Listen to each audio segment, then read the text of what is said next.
네, 오늘은 그리스도인에게 죽음의 의미가 무엇이냐, 이 질문에 대해서 좀 묵상하려고 합니다. 자, 성경이 말씀하는 죽음의 의미는 무엇인가? 무슨 장막을 걷는 것이다 라고 말씀하고 있습니다. 그러니까 우리 그리스도인의 인생, 이 땅에서의 인생은 나그네 인생이라는 것이죠. 그러니까 우리가 캠핑을 생각하면 아주 적절합니다. 한 3박 4일 여름에 이렇게 캠핑장에 가게 되면 굉장히 기대에 들떠서 가게 되죠. 그러나 돌아올 때가 되면 천막을 걷어야 됩니다. 근데 그 기간이 처음에 설레임으로 갈 때는 그 3박 4일의 여정이 꽤 길겠구나 라고 생각하고 가지만 막상 이제 천막을 거둘 때가 되면 허무하게 이렇게 시간이 가버렸구나 라는 것을 늘 느끼면서 아쉽고, 그런 마음으로 천막을 걷게 되죠. 그러니까 우리의 이 땅에서의 삶이 무한한 것이 아니라 그렇게 천막을 걷는 날이 오는 것과 같이 이렇게 빨리 오게 된다라는 것입니다. 어르신들한테 다 여쭤보십시오. 한평생 참 힘들게 오랜 시간 살아온 것 같지만 참 유년 시절 뛰어노던 시절이 바로 엊그저께 같은데 언제 이렇게 나이가 들었나, 다 그런 얘기 하실 겁니다. 그러니까 잠깐 지나가는 것이 이 땅이다. 그래서 죽음은 그리스도인이 장막을 걷어버리고, 근데 그리스도인에게 있어서는 그 장막을 그냥 무너뜨려 버리는 것이 의미가 아니라 덧입는 것이다. 생명을 덧입고 생명에 삼킴받은 것이다.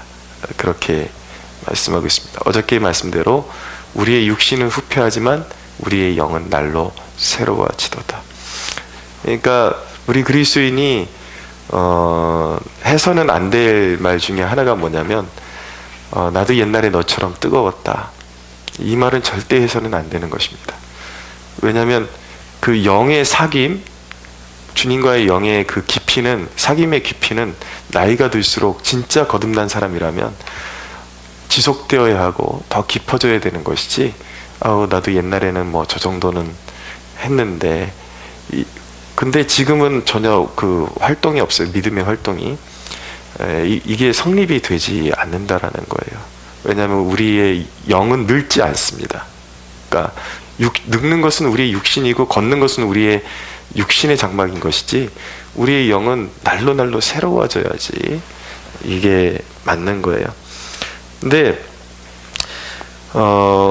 이 땅에서 경험하는 세상의 부조리들이 있습니다. 우리가 천국을 맛보았는데 믿음 안에서, 근데 현실 세계로 탁 눈뜨고 나면은 이게 다 시험거리들이에요.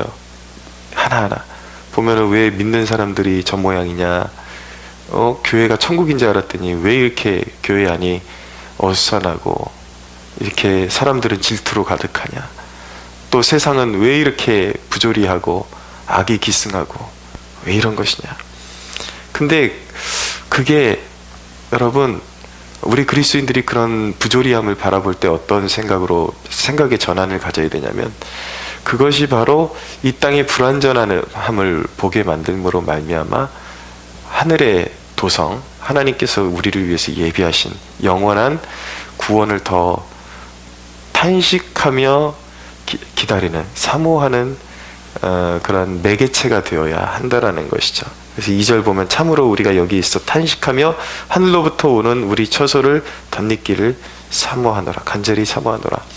그러니까 이 땅의 부조리를 보면서 이 악에 대한 그 한탄도 분명히 한편으로는 필요하지만, 그 한탄이 우리에게 어떤 에너지로 바뀌어야 되냐면, 역시 부패한 이 세상은 우리가 머물 곳이 아니구나. 우리가 바라봐야 될 진정한 산지는 영원한 산지, 하나님이 우리에게 주신 그 산지를 바라보고 나아가야 되는구나 늘 탄식하며 그곳을 바라보고 사모하는 에너지로 바꿔야 된단 말이에요. 근데 우리에게 그 하나님 나라가 분명히 주어졌음을 우리가 어떻게 되는가, 어떻게 하는가, 우리가 어떻게 확신할 수 있는가, 그것을 보증해 주시기 위해서 성령을 주셨다라고 5절에 말씀하고 있습니다. 우리가 그 집을 사거나 아니면 뭐 전세 계약을 하거나 그러면 좋은 집이 나타나면 어떻게 되죠? 그 집을 막 보러 다녀요. 보러 다니다가 딱 마음에 들면 보증금을 겁니다. 계약을 하고 보증금을 걸죠. 그 보증금의 의미는 무엇입니까? 이 집은 내 것이다. 아무도 손대지 못한다. 라는 것입니다. 근데 하나님께서 어떤 천사를 주신 것도 아니고 하나님의 결단은 늘 파격적입니다. 왜냐하면 희생 제물이 되시는데, 죄인을 위한 희생 제물이 되시는데 대타를 고용하신 것도 아니고 하나님 자신, 성자 하나님이 직접 십자가에 달리셨습니다. 그리고 그분이 하늘에 오르시고 누구를 보내주셨는가? 성령 하나님을 보내주셨습니다. 하나님이 우리를 구원하시는 데는 대타를 사용하지 않으십니다. 하나님이 직접 오십니다. 저는 이런 설교할 때 솔직히 지금 담담하게 설교하고 있지만 머리끝이 막 쭈삣쭈삣해요. 왜냐하면 이게 사실은 이게 감당이 안 되는 내용이에요. 우리가 잘 생각해 보면 우리 구원의 확신함을 보증해 주시기 위해서 보증금 역할을 누가 해주시느냐? 성령 하나님이 직접 해주신다고요. 근데 여러분 생각해 보십시오. 우리가 주의 일을 감당할 때에 주님은 자신의 그 일을 이루시기 위해서 자신이 종으로 뛰시거든요. 예수님이 말씀하신 그대로예요. 나는 너희를 섬기러 왔다. 성령님이 이 탄식하는 우리 안에 오셔서 우리 안이 사실 뭐가 깨끗할 게 있겠어요. 하나님 입장에서. 우리가 하나님을 모시기에 얼마나 더러운 생각들로 가득 차 있고, 물론 그 상태로 계속 지속해서는 안 되고 늘 거룩을 추구해야 되지만, 그럼에도 불구하고 우린 연약한 상태인데 성령님이 우리의 일생을 함께 섬겨주신단 말이에요. 근데 우리는 늘 주의 일을 감당할 때 태도가 어떠냐면 대타를 띄우려고 그래요. 네가 했으면 좋겠다, 아니면 대충 했으면 좋겠다, 늘 그런 식으로 섬기려고 그런단 말이죠. 근데 주님이 우리를 섬긴 섬김은 어떤 섬김이냐? 생명을 다한 섬김이라는 것입니다.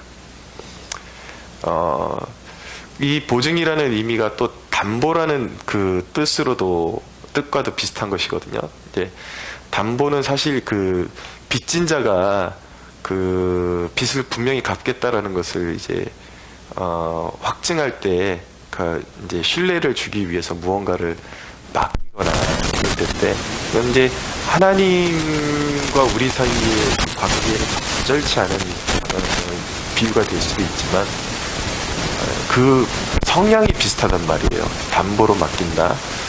그러니까 내가 확실하다라는 것을 알릴 때 언제까지 얼마 줄게요 이런 거를 할 때 옛날에 없으면 뭘 줍니까? 막 시계 풀어주고 뭐 이러잖아요. 확실하다라는 거.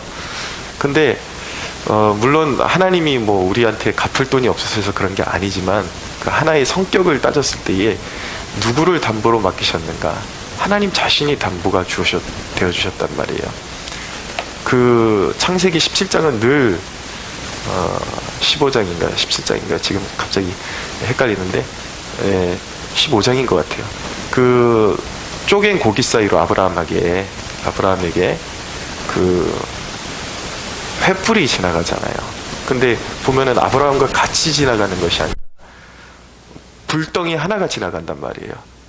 아브라함은 한쪽에 있고, 그것이 무엇이냐면 이 약속을 파기하는 자는, 이게 이제 영원한 언약을 그림자적으로 보여주는 거예요. 이 약속을 파기하는 자는 이 쪼갠 고기와 똑같은 신세가 될 것이다 라는 맹세를 하는 그 의식이에요. 그것이. 그러니까 아브라함은 가만히 놔두시고 횃불이 하나가 확 지나간단 말이에요. 그것이 무엇이냐면 사람이 이 약속을 지킬 능력이 안 되기 때문에 하나님 자신이 혼자 담보가 되셔서, 보증이 되셔서 지나가는 거예요. 그럼 이 약속을 지키지 않으면 누가 이렇게 찢겨진다라는 얘기인가? 하나님은 찢겨지실 수 없는 분인데 자신이 그런 맹세를 하시는 거예요. 이 약속을 지키지 않으면 이 고기 덩어리처럼 찢겨 죽을 각오를 하고 이 약속을 하는 것이다. 하나님 자신이 담보가 되어주셔서 보증이 되어주셔서 지나가 주시는 것이죠. 이것이 무슨 얘기냐면 우리 구원이 실패할 수 없다라는 것을 하나님이 보여주시는 거예요. 너를 구원해내되 어떤 각오로 구원해내냐면 하나님이 내 자신이 찢겨질 각오로 반드시 구원해낸다 라는 것을 말씀해 주신 것이 그 언약의 그림자였고, 그것을 성취하신 것이 뭐예요? 예수 그리스도의 십자가잖아요. 네. 자신이 이미 다 찢겨서 죄값을 다 지불해 주셨어요. 그리고 성령님이 보증으로 오셨습니다. 담보가 되어 주셨습니다. 그러니까 뭘 우리에게 자기 자신을 내어주신 이가 우리에게 주지 못할 것이 무엇이 있냐고 로마서가 말씀하잖아요. 그러니까 우리가 어떤 연약함에 빠질 때에 그 부분을 묵상해 보십시오.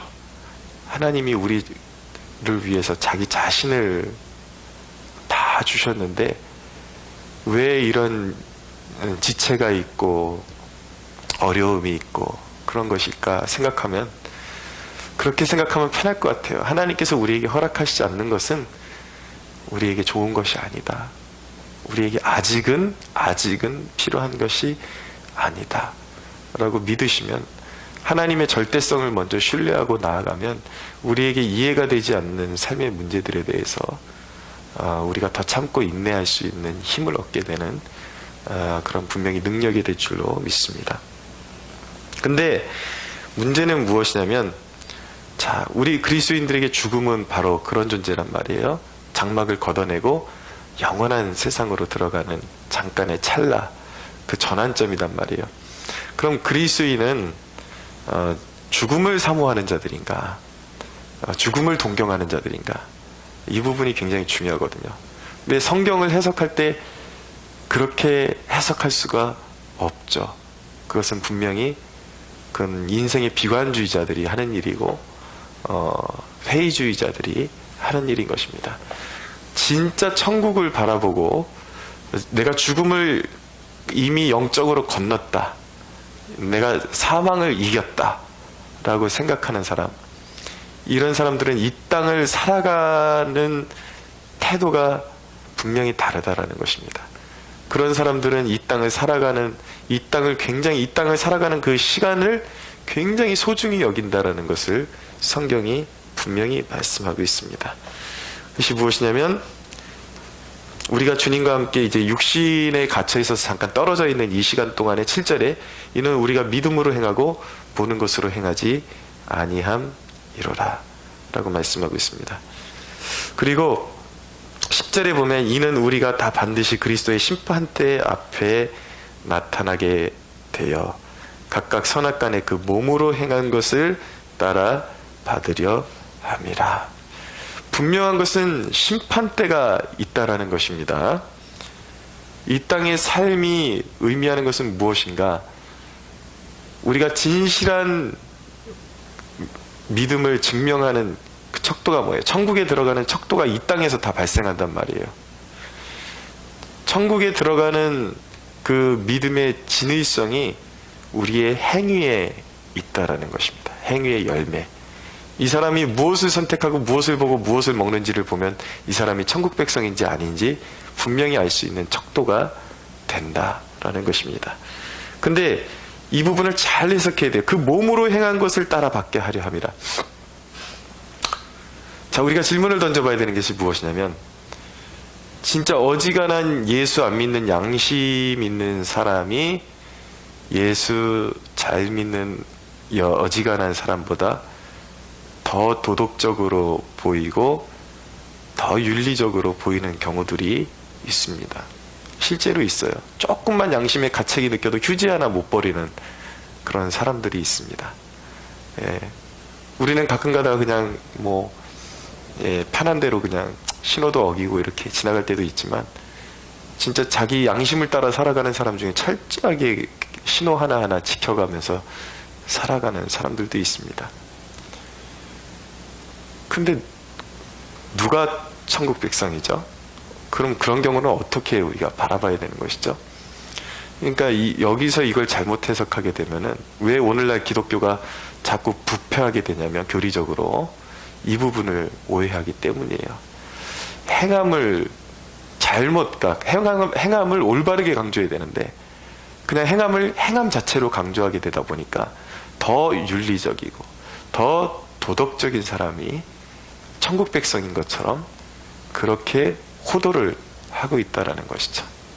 오늘날 뭐 적폐를 몰아낸다, 이거 다 여기에 관련된 내용이에요. 자기는 깨끗하고 남은 다 더럽다라는 것이죠. 예.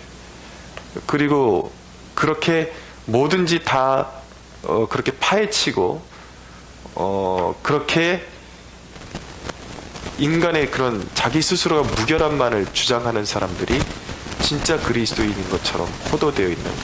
그러나 문제는 뭐예요? 하나도 깨끗한 사람이 없다라는 게 정답이라는 것이죠. 적폐를 싹 덜어내고 났는데 똑같은 짓을 다 하고 있어요. 겉으로는 그런 짓을 안 하는 사람이 설령 있을지 모르겠지만 또 다른 방향으로 그것보다 더한 짓을 하고 살아가는 것이 인간이라는 것이죠. 그러면서 서로 깨끗하다라고 말하고 있는 거예요.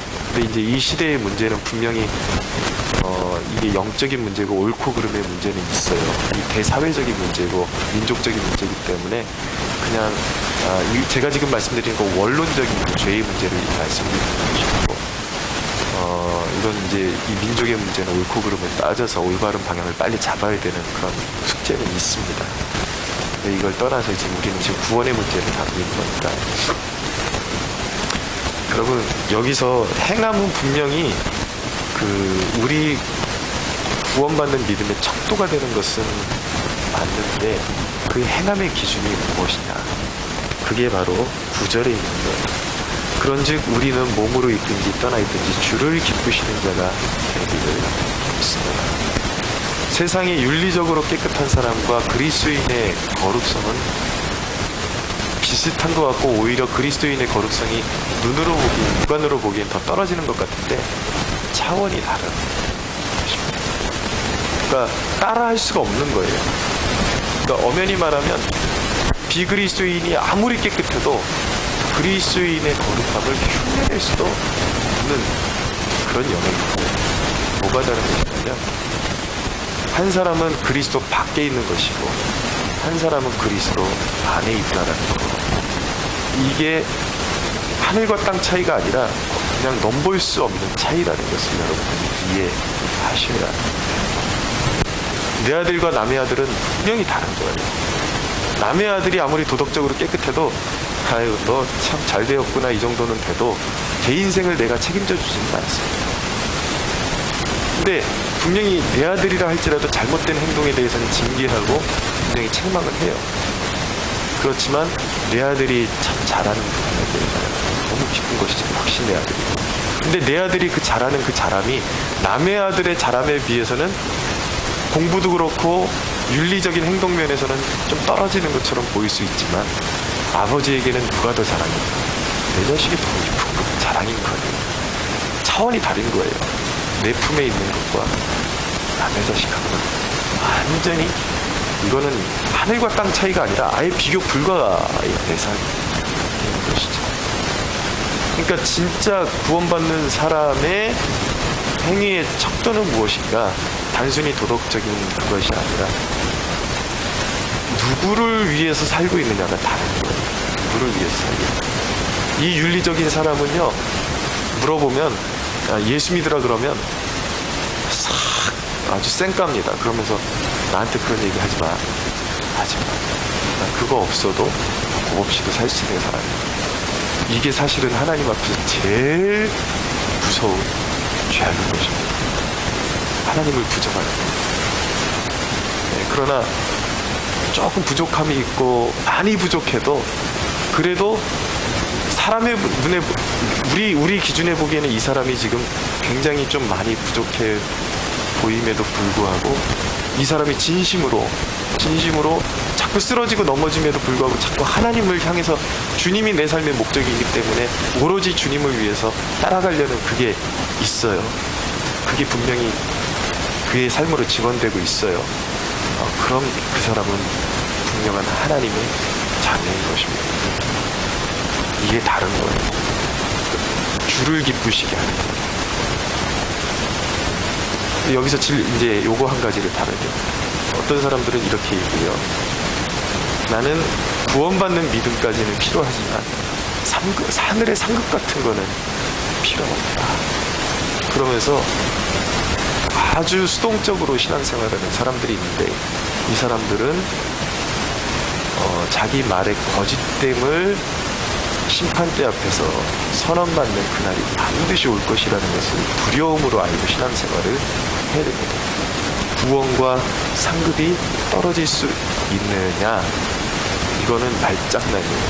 왜냐하면 다시 태어나면 이 아기가 태어나면 엄마의 젖을 먹고 살면서 부모를 인식하게 되고 부모를 보게 되면 다른 사람을 봐도 웃는 것 같지만 부모를 보고 웃는 것과 다른 사람을 보고 웃는 것은 표현이 다른 것이고 의미가 다른 것입니다.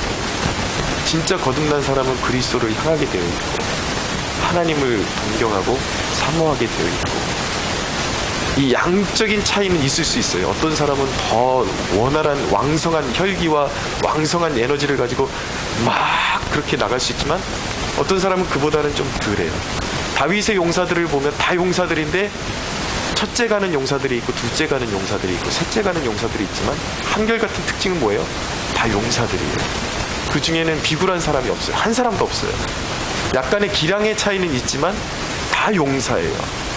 그것처럼 진짜 거듭난 사람은요, 그 기량의 차이는 있을지 모르겠지만 자기 할 수 있는 한 최대한의 에너지를 주님께 드리기를 원하는 사람이기 때문에 무엇을 하든지 입든지 먹든지 무엇을 하든지 주님의 영광을 위해서 하게 되어 있습니다. 근데 그게 다 무엇이 돼요?